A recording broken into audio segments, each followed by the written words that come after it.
You and your friends are formidable folk, indeed. It's good to have you along on the road. I suppose since you told me about you being a Grey Warden, it's only fitting for me to be as open. I am originally from Orzammar, the famed dwarven city that lies beneath the stately Frostback Mountains. I was a merchant there, too. Merchant caste. These things are in the blood, you know. You can't just leave them behind. I ran a fairly successful business. Rare artifacts, you know. Old things, grand things. The nobles loved them. Reminded them of the lost glory days, I suppose. Our kingdoms once spanned the length of Thados, from majestic Orzammar to Kalsharok to glittering Darmalin far to the west. They say the gold and silver veins ran so thick through the stone of Darmalin that the entire city sparkled. The Darkspawn took it all, of course. One by one, the old Tigers fell, and then all that was left was Orzammar. But we were talking about how I ended up here, weren't we? One day, a noble woman came to my stall. She looked around for a bit and then started shrieking in dismay. Apparently, she believed that a pair of braces I had for sale once belonged to her brother. He'd been lost in a cave-in, you see, while on an expedition to clear out the Darkspawn from one of the tunnels running close to the city. They were made specially for him. They're unique, she shrieked. He stole them from my poor brother's corpse. She had me arrested on the spot, of course. Nobles, they're touchy like that.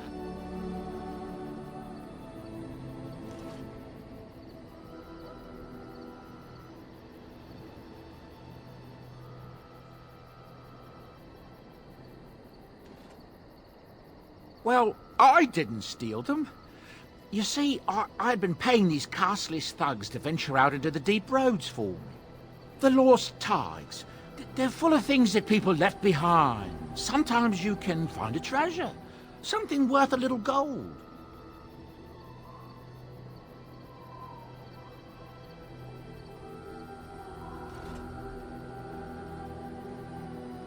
That's exactly how I see it. The noblewoman, she wasn't too happy with the theft of her brother's braces. I don't know what they planned for me, and I didn't want to find out. Bribed the guard that was watching me and took off for the surface first opportunity I got. Never looked back.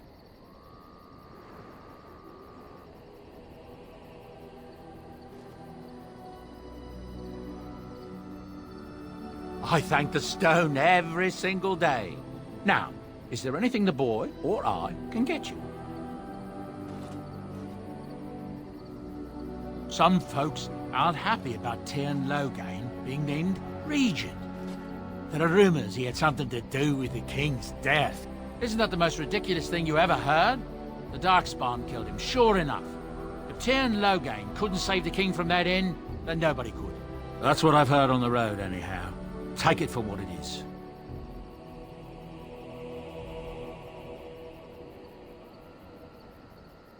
Look, we don't rob people, all right? We don't take things from people that need them. The things in the Lost Tigers, what good did they do lying there? I brought them back to Orzammar, where people could look at them and remember. It's not all that different up here. There are places long abandoned by the humans everywhere. Even more now with the Darkspawn coming. People flee from the Blight with good reason, but they forget things. Things with value and meaning. They leave them behind because they're frightened and desperate. And sometimes, my boy and I, we find our way to these places before the Horde descends, and we save these things. I take them away so the Darkspawn don't get them. Is that so bad? They destroy everything they touch. That's what I tell myself, too. Ah, these are dark times indeed. Dark times, my friend. Ah, yes. I'm married to a fine woman back in Denerim, it's true. She'd give me a son if she could, but that's not likely to ever be. Sandal here. I found him in the deep roads years ago. Abandoned, I think, and he was never quite right in the head. I took him in, and I brought him with me when I came here to the surface. He may not be my blood, true, but I think of him as one. We left Orzammar. That's right, boy. Maybe one day we'll see it again.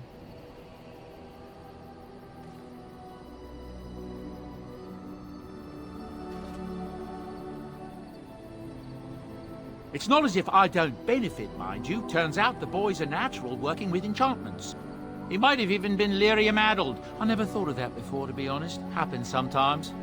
He can work an enchantment into just about anything, however, given some time. Could probably open his own shop, if he knew how.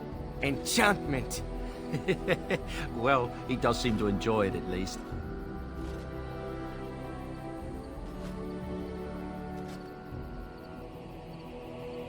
Of course. Good fortune to you and yours. Goodbye.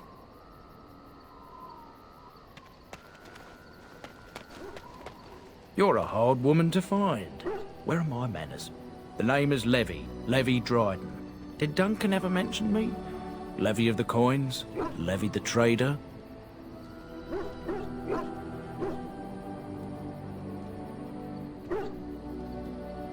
Oh yes, for years. Considered him a friend, I did. But here I am carrying on while you have a blight to stop. Don't want to waste your time. But you see, Duncan promised that together we'd look into something important for the Wardens. And for me. But poor Duncan's... well, no more. A tragedy it is, at that. But I know he would want his work carried on. His pledge fulfilled.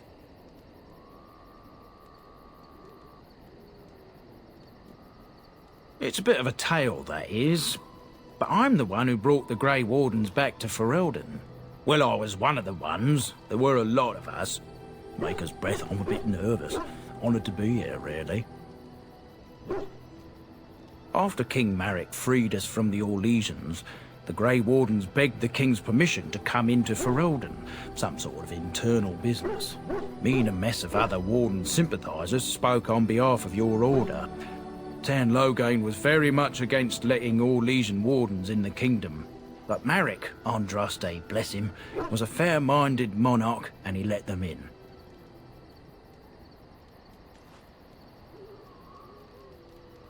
So that's why I was there when the Wardens and their leader, Genevieve, presented herself to the King. The first Wardens in Ferelden in over a century. Proudest day of my life, that was. Duncan was a bit of a scamp back then. We were of an age and struck up a friendship. The King himself went with the Wardens on their mysterious business. When he returned, he rescinded King Ardland's decree, and the Wardens came back to Ferelden for good.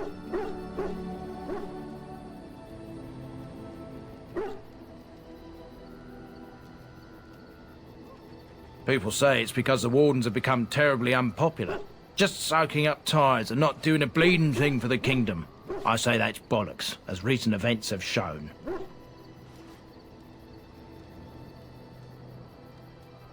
Marek was a bit of a visionary, a powerful mind, that one.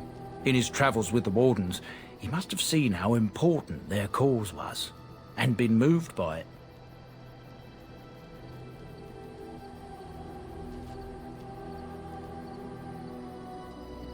Oh, your stomach's all aflutter. You're welcome. Well, as you know, my family's name is mud around noble circles. My great-great-grandmother, Sophia Dryden, was the last Warden commander of Ferelden back when the Wardens were known as freeloaders. So King Arland banished the Wardens and he took House Dryden's land and titles. Hard to say. After King Arland died, there was a civil war, loads worse than this one. And our family was on the run, hunted by enemies, with nary a friend in the world. But Drydens are tough. We rebuilt, became merchants, and we never lost our pride.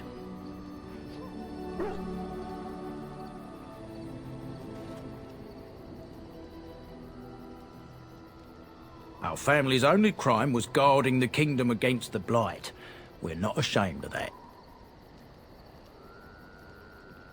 I ask for the truth. My family reveres Sophia Dryden. We know she died at the old Grey Warden base, Soldier's Peak. We want evidence to clear her name. It won't restore our land or our titles, but it'll restore our honor.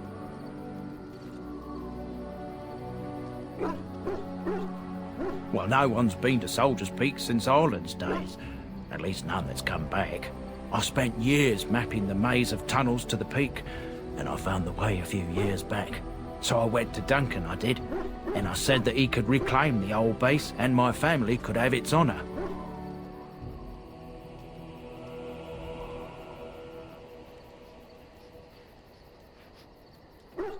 Soldier's Peak is strategic and symbolic importance. Duncan said that it would be worth it right there. He also hoped to recover lost Warden history and perhaps a few old relics. No one knows what's up there now.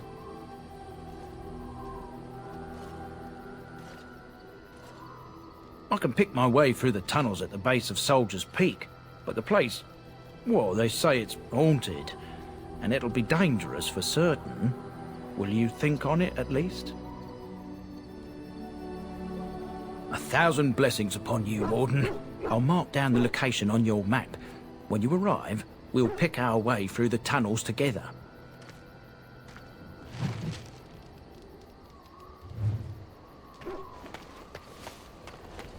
Why are we stopping?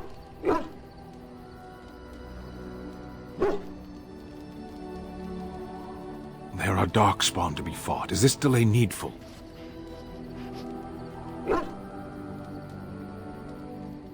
You are concerned. No need. I am fit enough to fight. No.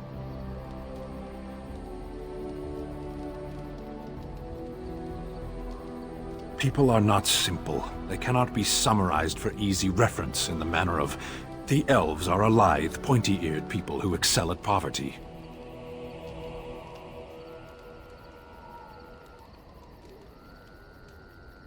I am.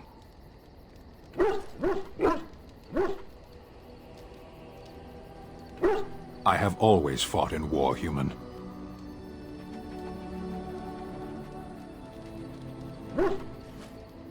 Some of them. They aren't all alike. Generally, I do not see how this matters. Seheron and Parvolan are distant. Ferelden and the Darkspawn are immediate. As you wish.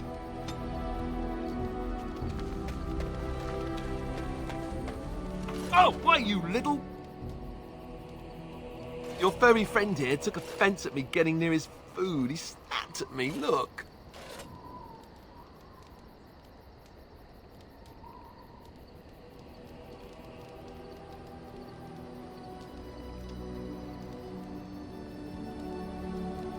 Don't you think I don't know it?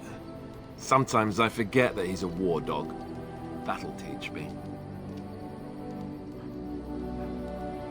I once heard a really old legend about how the Hound warriors in the days of the old tribes would feed their Mabari the flesh of the vanquished. Well, that's what I heard anyway. It would sometimes be human flesh. Oh, like you can tell the difference. For all you know, maybe you've already been fed something. Someone.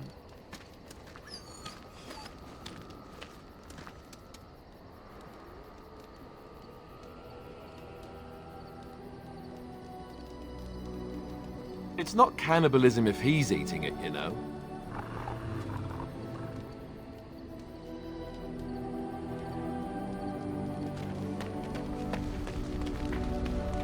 What do you need? You don't have to do that. I know you didn't know him as long as I did.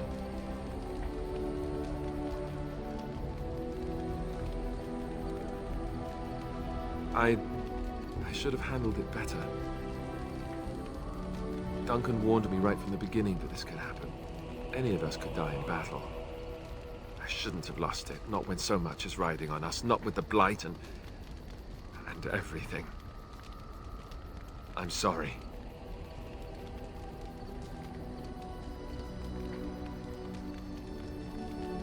I'd like to have a proper funeral for him. Maybe once this is all done, if we're still alive. I don't think he had any family to speak of.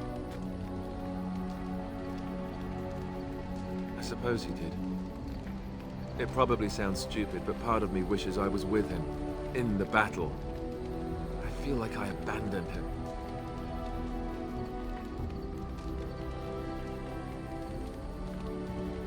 Of course, I'd be dead then, wouldn't I? It's not like that would make him happier. I think he came from Hyeva, or so he said. Maybe I'll go up there sometime. See about putting up something in his honor. I don't know. Have you had someone close to you die? Not that I mean to pry, I'm just...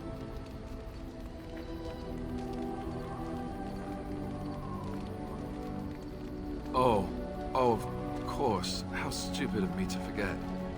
Here I am going on and on about Duncan, and you... I am so sorry. Thank you. Really, I mean it. It was good to talk about it, at least a little. I'd like that.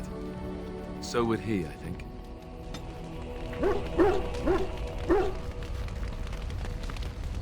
Yes? Well, here I am.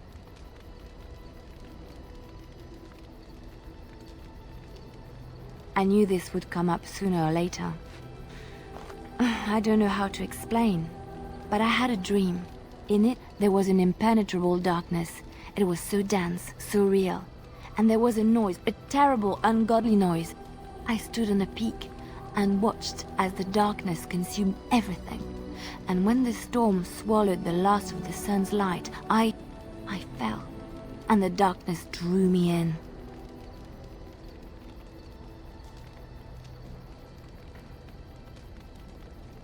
I suppose I did. That was what the darkness was, no? When I woke, I went to the Chantry's gardens, as I always do. But that day, the rose bush in the corner had flowered. Everyone knew that bush was dead. It was grey and twisted and gnarled, the ugliest thing you ever saw. But there it was, a single beautiful rose. It was as though the Maker stretched out his hand to say, even in the midst of this darkness, there is hope and beauty. Have faith.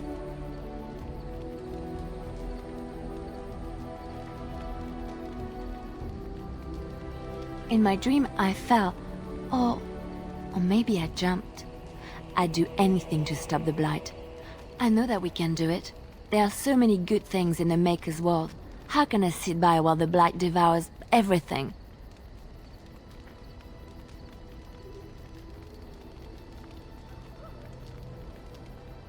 He's still here. I hear him in the wind and the waves. I feel him in the sunlight that warms my skin. I know what the Chantry says about the Maker, and what should I believe? What I feel in my heart, or what others tell me?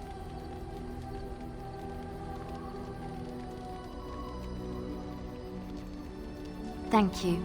It's nice to find someone who agrees. I know what I know, and no one will ever make that untrue.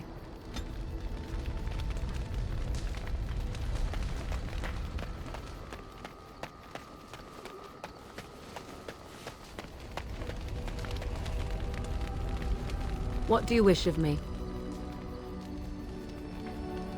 If you must. Why do you ask me such questions? I do not probe you for pointless information, do I? Oh, what luck. What is it you asked? If I grew up in the wilds? A curious question. Where else would you picture me? For many years it was simply Flemeth and I. The wilds and its creatures were more real to me than Flemeth's tales of the world of man. In time, I grew curious. I left the wilds to explore what lay beyond, never for long. Brief forays into a civilized wilderness.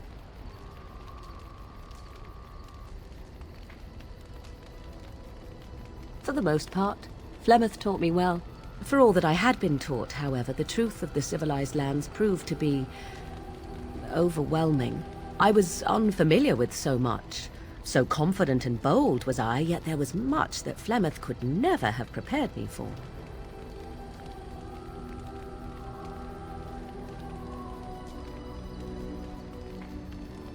Was I hurt? What manner of simpering weakling do you take me for? Only once was I accused of being a witch of the wilds, and that by a chastened who happened to be traveling with a merchant caravan. He pointed and gasped and began shouting in his strange language, and most assumed he was casting some curse upon me. I acted the terrified girl, and naturally, he was arrested.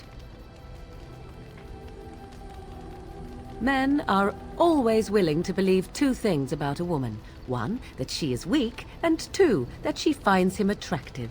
I played the weakling and battered my eyelashes at the captain of the guard. Child's play. The point being that I was able to move through human lands fairly easily. Whatever humans think a witch of the wild looks like, 'tis not I. Not that I did not have trouble. There are things about human society which have always puzzled me, such as the touching. Why all the touching for a simple greeting?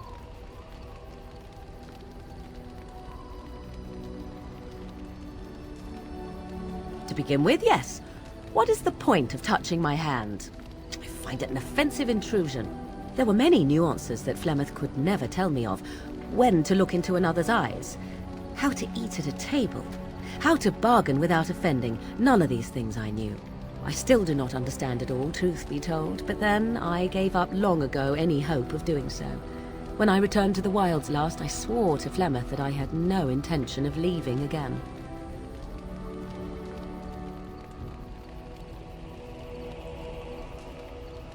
Yes?